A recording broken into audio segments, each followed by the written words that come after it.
Hi, Caleb from Brownells here, and in today's video we're going to be putting together a 6mm Arc AR-15 upper. So a lot of this stuff is already built out. We're just going to kind of be finishing it up, like the lower and stuff like that. But I just want to say 6mm Arc, I know it's been around now for a while, depending on when you're, well, not really, it's been around for a while whenever you're watching this. But it is a relatively newer cartridge. And fortunately, I was able to go out to Hat Creek and take a training class shooting nothing but 6 arc for a week, and we made some ridiculous shots out there with this cartridge. So I kind of almost, I don't want to say fell in love with it, but I really like it now. And in the studio here, I don't have any rifles in that cartridge, so we're going to go ahead and put one together. And let's just kind of jump right into it here.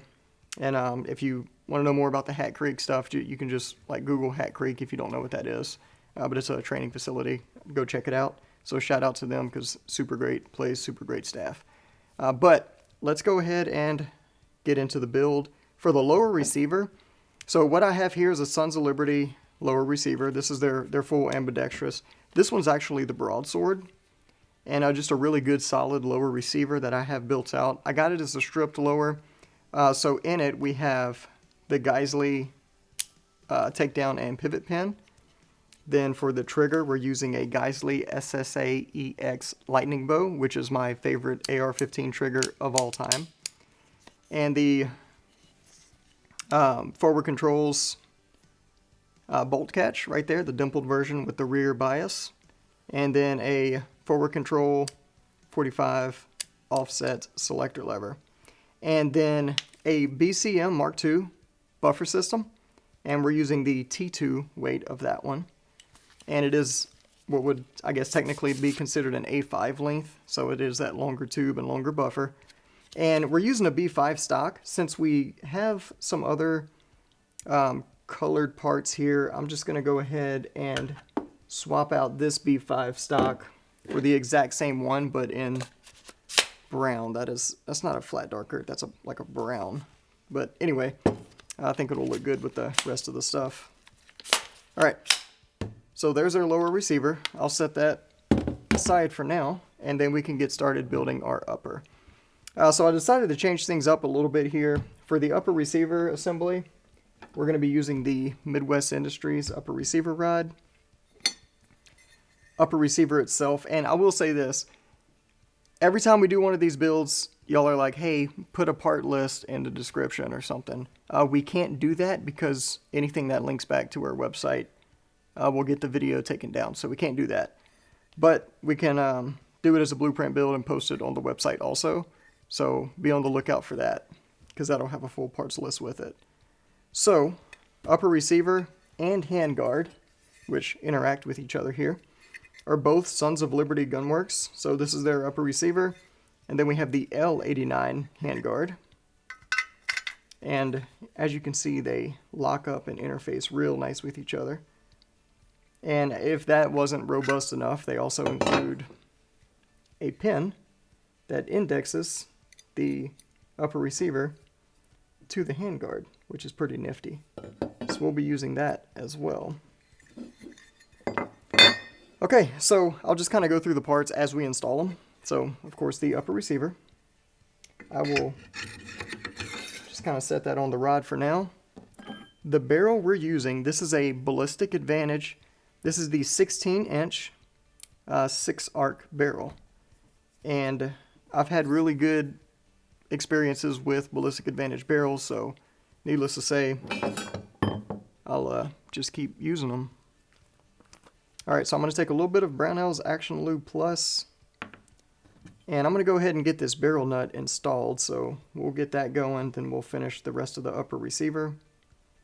So I'm just going to put some Brownells Action Lube Plus on the barrel extension, and just kind of wiping the excess onto the front shoulder of that extension there. And I'm also going to get a rag, so I don't have to wipe it on my flannel. Because if I get grease all over my flannel, Mom will get mad at me when she's doing the laundry. I'm just kidding, I don't live with my mom, as far as you know.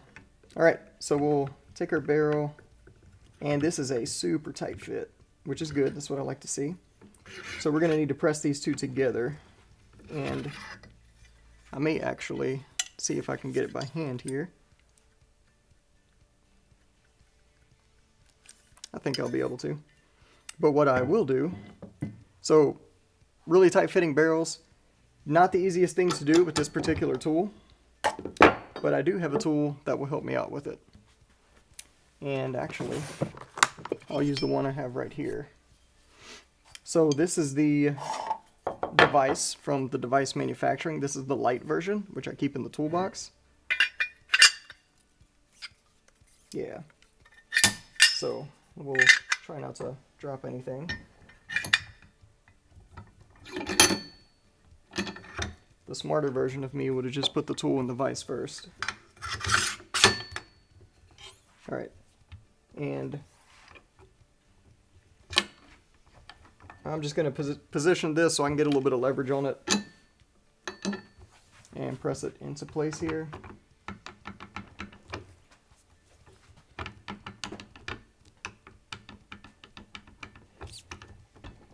Alright, and we got it most of the way there. There's a small gap, like an eighth, maybe a little less. But we'll get that when we torque it. Okay. So, for the only reason, because I said we were going to use the Midwest one, we'll throw it back in there and keep using it. But you could certainly finish it up using the device light. That's not an issue. Okay. We'll set that in there. And because this barrel is in there pretty tight, it's not going anywhere, I'm just going to go ahead and throw in the dust cover.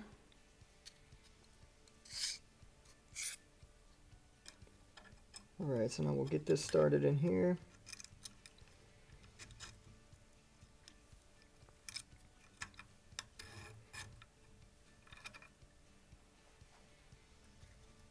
Get our spring in.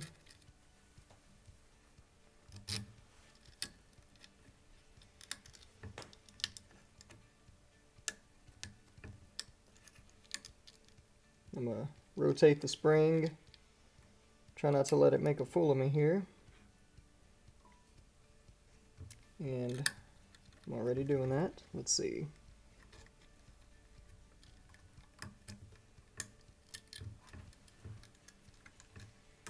There we go.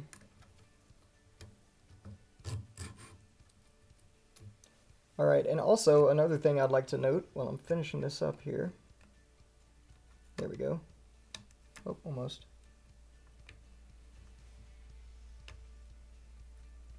And what was I saying? Okay, yeah, so on the Sons of Liberty upper, you have to take the C-clip, that little retaining clip, off of your dust cover pin. Because it sits all the way into the receiver and is captured by the receiver in the handguard, so you don't need it anyway. So just know that if you try and push it in with it, it's not going to go on, as I have learned the hard way, or remembered the hard way. So now we can throw in the forward assist, which I just take the roll pin, and I will get that started first here. But I will need a punch. That one will work.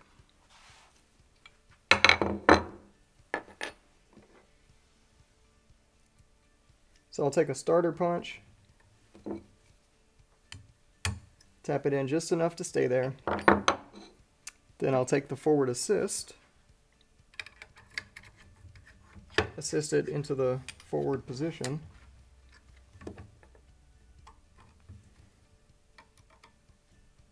And push that pin in. Alright, and then you can drop something. It's okay to drop tools every now and then. Just got to make sure you pick them up. And we'll finish it back in there. Cool. Alright. Now that's in place. Dust cover's in place. Now we can go back to that barrel nut that we were putting on. So we put some grease on the extension when we installed that. But I like to put a little bit on the barrel nut threads before we torque it down here. And yes, this is what's technically considered a wet torque because there is lubricant involved. But on AR-15 barrel nuts, the difference between the wet and dry doesn't make a huge difference. So all the engineer dudes in the comment sections like to bring that up, so I just like to bring up the fact that it really doesn't matter for this. There is stuff in the world, obviously, that it does matter for. This one isn't one of them. Okay. We'll take our Brownells torque wrench, which is already set to 60 foot-pounds. All right, so 60 foot-pounds, and we're going to do that in 3 cycles per Sons of Liberty Gunworks' recommendation, and I'll show you exactly what that means. So we'll start off with the first here, which just means we'll put it on.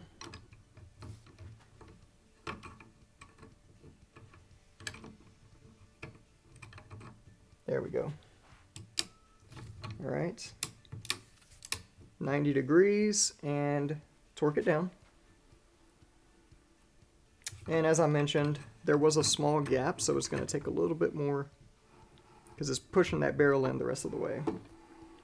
And then that barrel nut's pretty tight. There we go. All right, we're there. So it seated the barrel the rest of the way, which it's okay to do that if you have just a small gap right at the end. I wouldn't recommend doing it if you have a big gap. Don't use your barrel nut to seat your barrel is what I'm saying. All right, so now we will tighten it down. The recommended torque. All right, right there is the 60. Then we will back it off. And this torque wrench will drive in either direction, so it's okay to back it off with this one.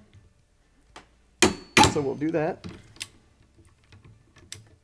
All right, so that was 1 cycle. We'll do it again. There it is. All right, that's 2. And the last one.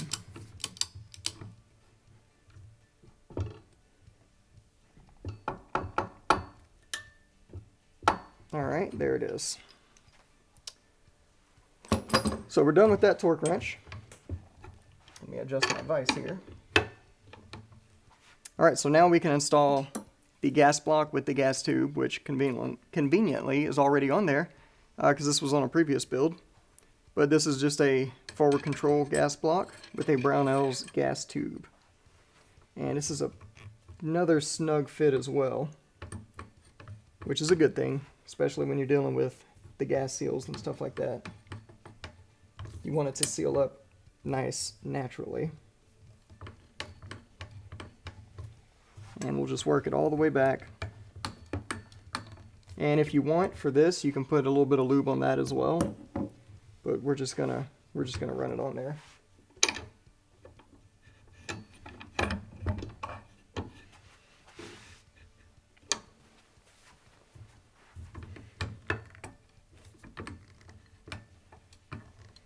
All right, so we just ran it all the way up against the shoulder, which is perfectly fine.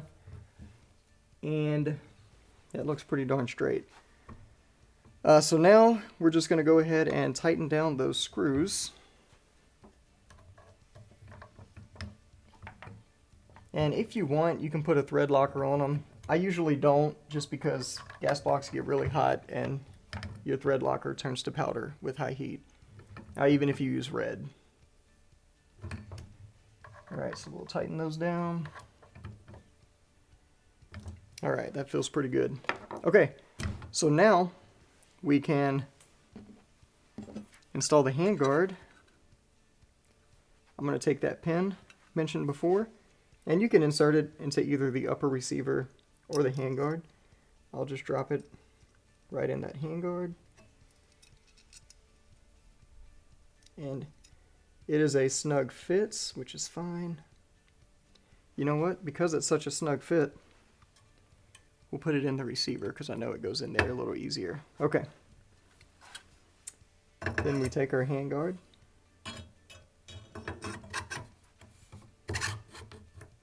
Install it.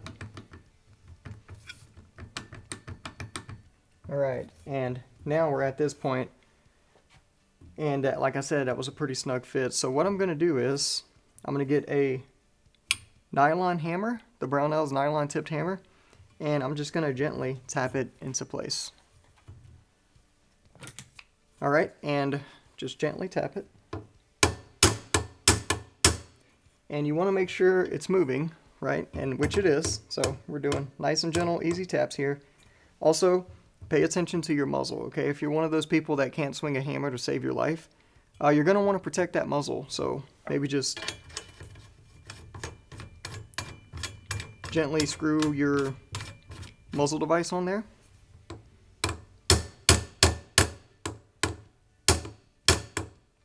And I'm not worried about hitting it. I was just pretending to be, you know who you are. Just pretending to be you.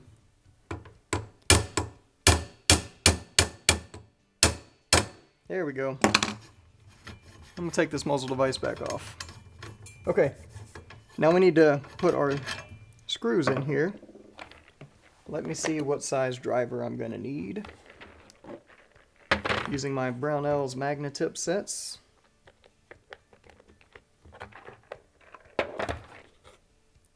And I like how the hex bits are arranged in here, because if you don't know what size you need, you can literally just take a screw and try it on there before pulling them out. But anyway, so the way these work, I'm just going to kind of breeze through it, but we do have a video on how to install the Sons of Liberty handguard specifically, so if you need more detail, go check out that video. But what we're going to do here is take our locking piece, and one side is going to have this bevel on it. That bevel is going to go against the barrel nut. So these bevels right here on top are always going to be facing up. And then adjacent to that, you also have a flat side. And if you look at the slots in your handguard, you have two flats on one side because you go in, what's the word I'm looking for? Words are so hard today. They alternate, right? So you have a screw that goes in this way, then the opposite way, and then from the other direction. And if you look right here, the one in the middle is the one that takes this piece on this side. So it'll go in just like that. It keys in like, you know that game you played when you were a toddler, where like you had to take the triangle and put it in the triangle hole. This is that game again, but for like grown-ups. And it's still just as hard. Alright, so I'll put that piece in that side. So I'm going to do the middle from the opposite side. I'm not going to tighten anything down yet. I'm just going to go, once it starts getting snug, I'm going to stop. And do the opposite. Because that was the middle one, and it went in that way, I know the other two are going to go this way.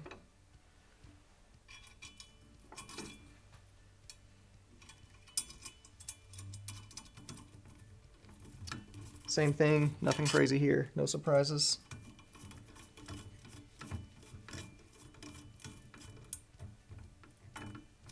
All right.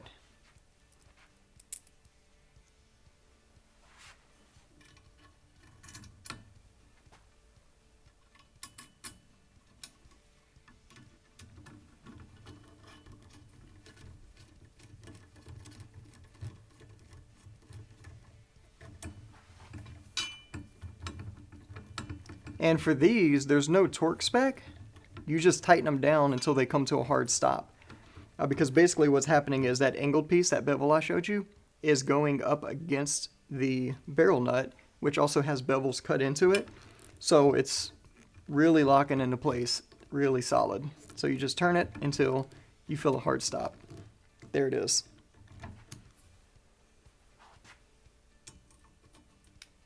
And I'm going to do the front, back, then the middle.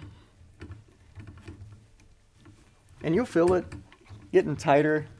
Just keep turning, because you'll know when to stop. Because you'll feel, like they said you'll feel a hard stop, and they weren't joking.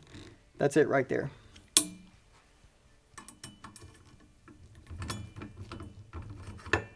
Boom. I got it a lot closer on that middle one because it already locked down on the front and back, so that middle one just went right in. Okay, so now the handguard's installed. All we need to do is install our muzzle brake. And this is a chemo muzzle brake because we're going to be using our Dead Air Lazarus 6 on this particular build. And I'm going to need to shim that.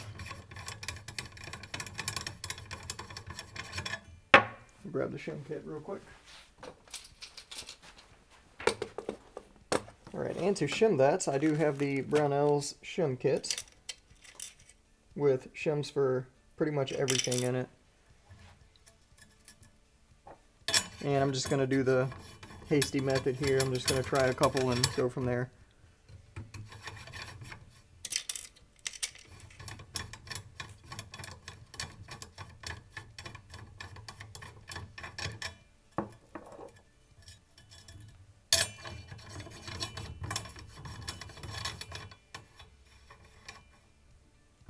Alright, and then we'll tighten that down.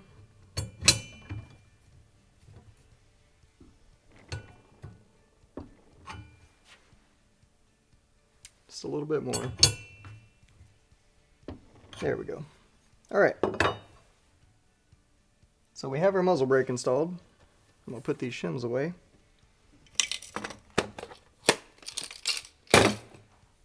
Alright, and now we can install some other parts, such as the Optic. So we'll take, or actually, before I do that, I'm going to flip this over.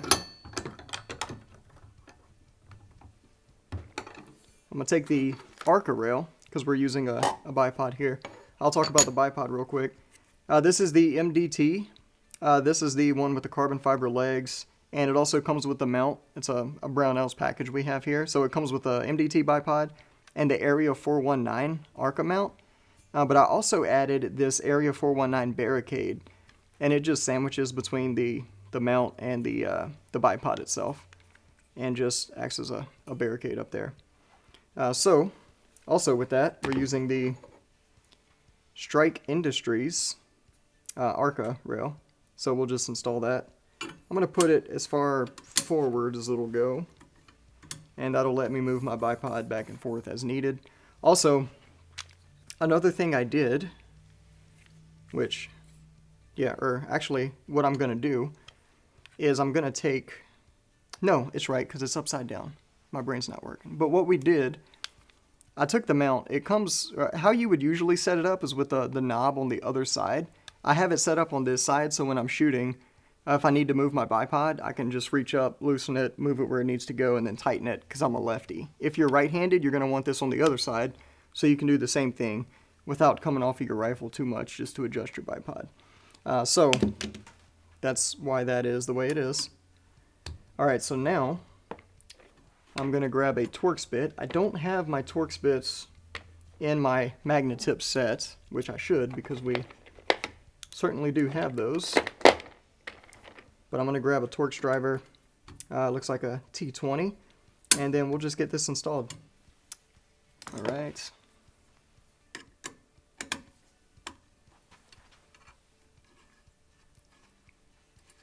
And this installs just like any other M-LOK accessory. If you need help installing M-LOK accessories, we have a video dedicated just to doing that, so go check it out.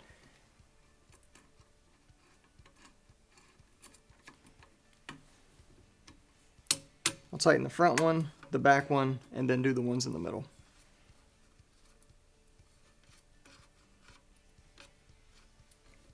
And you do want to visibly look in there and make sure none of these are hitting your gas block, because that will definitely affect your accuracy.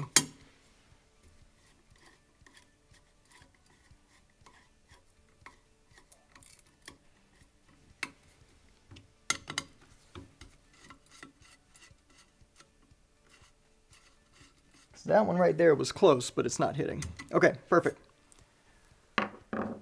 So we'll just flip this back over. And then I will take my scope mount, which is we're using the Midwest Industries. And I'll just set up these QDs here. So I'm just going to kind of eyeball about where I want it, because this is the Nightforce NX8 2.5 to 20. I have this exact optic on another rifle, and I know my eye relief for this is going to want to be about right there, so that's perfect. almost back with the flush with the back of the setup here. So yeah, we'll do that. That's a good spot. That is too loose. So to tighten these mounts, you just take it off, push, and then turn the nut.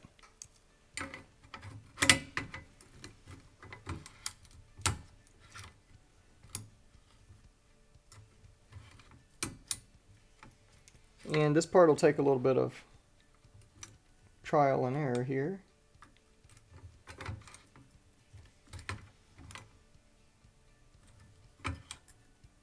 Perfect. Well, maybe I can probably back off one on that. Yep, that's it right there. So I'll do the same thing on the other one.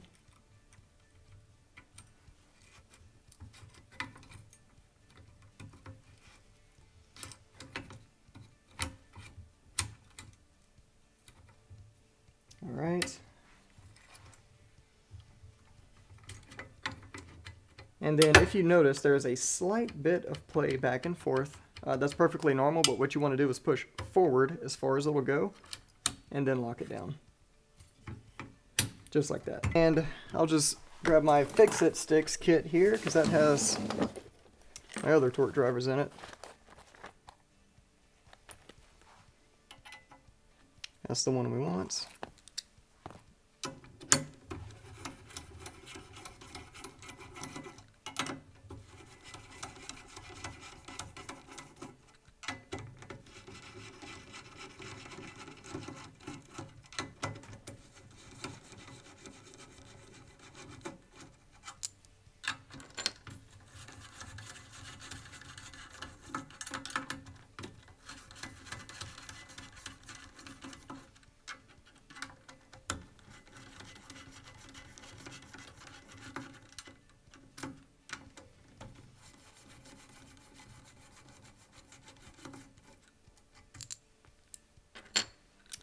Alright, we'll take our Optic, lay it in there, and for those curious, this is the low mount of that Midwest Industries. They make a high and a low. This is the low one. Alright, so we'll be about right there. That's fine. Also, I'm going to tear off this battery sticker. Get that out of there.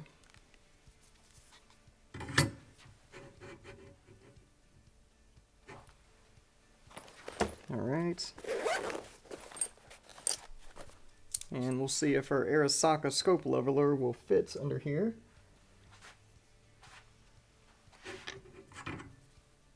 And we'll just get this cap out of the way.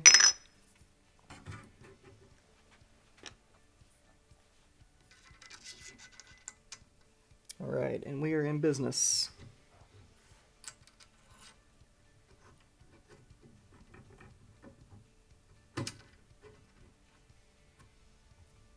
Alright, so that'll get it nice and level. Alright, so we did have the Steiner MPS I was going to mount on here. I think I'm actually going to do a 45 offset mount though, because this top turret is pretty tall and gets in the way of a lot of that window.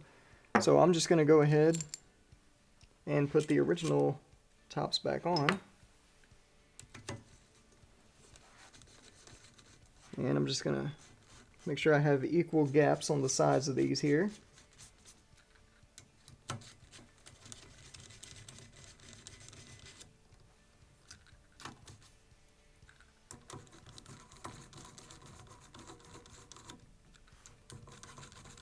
And I'm not torquing anything down yet. I'm actually making sure it's still just a little loose so I can finish leveling everything. And if you forget what to torque these at, it's written right on top of the turret, 25 inch-pounds.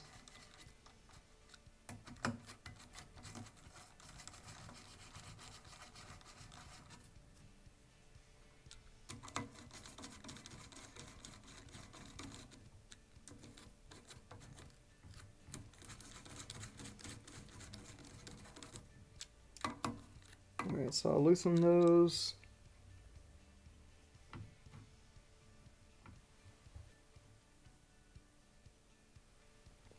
Alright, so now this scope is leveled perfectly to this mount.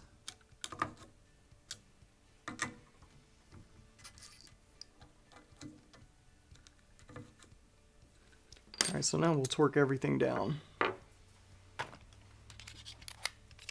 going to put this back in there just to make sure it doesn't walk on me. And 25 inch-pounds.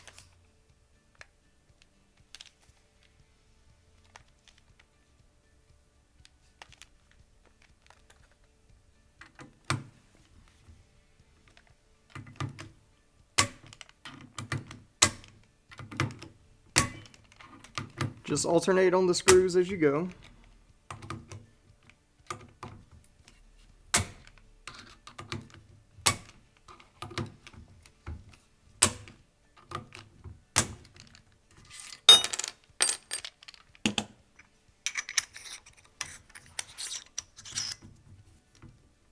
Alright, there we go. And I'm going to rotate this so that it is out of the way here.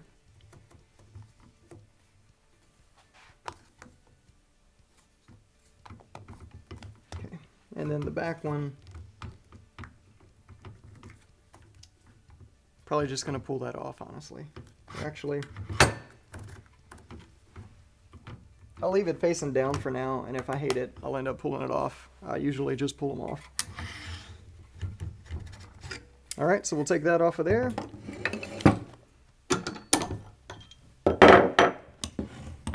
Switch to our lower receiver vice block.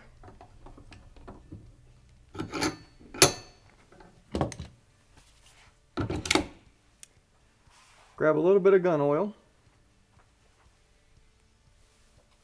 So this is the Sons of Liberty Spec 76. So Geisley airborne charging handle. We'll just put a little bit of lube on that.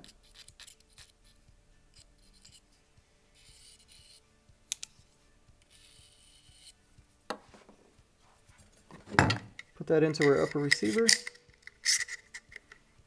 Now, the bolts and bolt carrier group are actually two separate things. We didn't just get a complete bolt carrier group.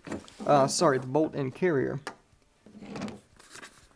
So we have the bolt body here, which will just fly out of there. So this is a Superlative Arms. And as you can see, this is just the carrier, right? The only thing it comes with is the key, which is staked on top there, which is a pretty solid stake job. That looks good there. But this is what we'll be using. Alright, so the rest of it, we're using a 6.5 Grendel, which is the same as 6 Arc as far as the bolt goes. And that is located on this table somewhere, right here. And this is the JP Enterprise kit. And it comes with everything else you need to finish it off, I think. Except the firing pin. So we have everything except the firing pin here, which it uses a standard AR-15 firing pin. So 3 products in general you need to get if you're duplicating this one. You'll need to get the JP kit, and then you'll need to get the Superlative Arms carrier. Alright, but let's go ahead and put this thing together.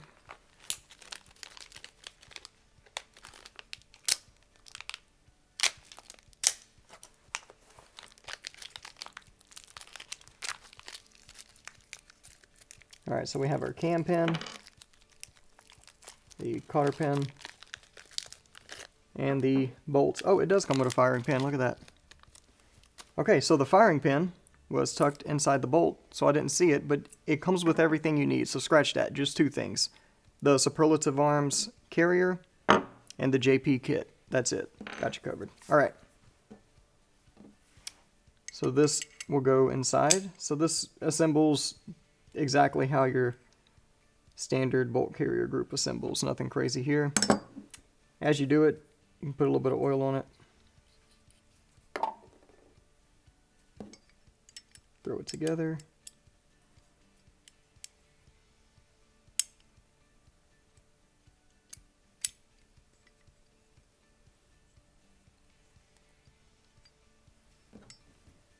firing pin,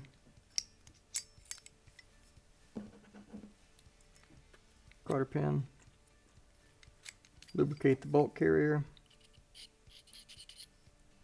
all your friction surfaces there.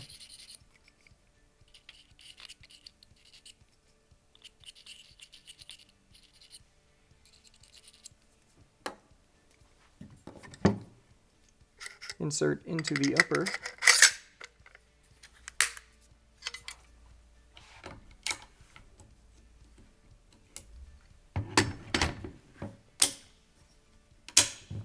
And we also have a level. This one is made by SME. And the screw to attach it is actually a hex size. And it is a 3mm. Alright, so me being a lefty, I'm going to want this level looking out to the right. So we'll install it probably just right back there.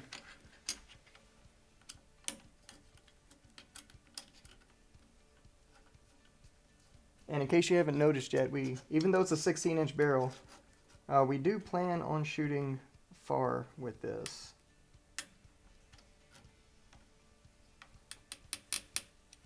Alright, so that's on there. Okay, and then bipod, that'll just slide right on.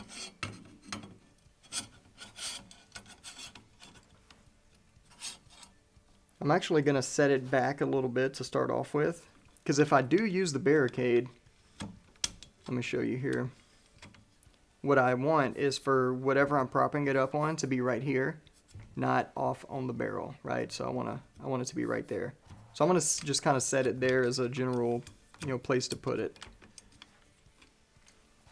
And then for slings, I don't know which sling I'm going to use yet, but I am going to use this Sons of Liberty Gunworks sling stud. And this one kind of puts the sling down at an angle, so it's not coming straight out from the handguard, which kind of helps out with stuff, so it doesn't get, if you have a lot of stuff up here, it doesn't get in the way. But I'm probably just going to mount that about right here.